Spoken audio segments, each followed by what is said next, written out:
di berdewamiya sê rojan de navenda biratî ya sivîl li bajarê Hesekê perwerdak li dar xist li ser peymana navnetewî di warê mafê mirovan de yên sivîl û siyasî. Çalakiya gokesayetên beşdar di rêxistinên sivîl de kar dikin, kêfxweşiya xwe diyar kirin bi vê çalakiyê.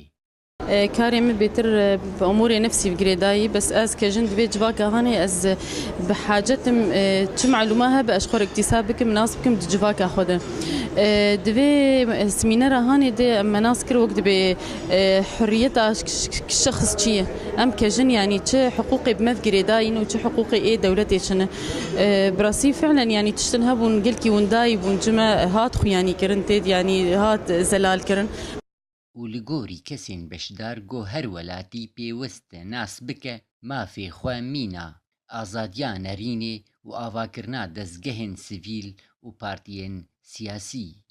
Dara Ebdo, Hesekê, Ark.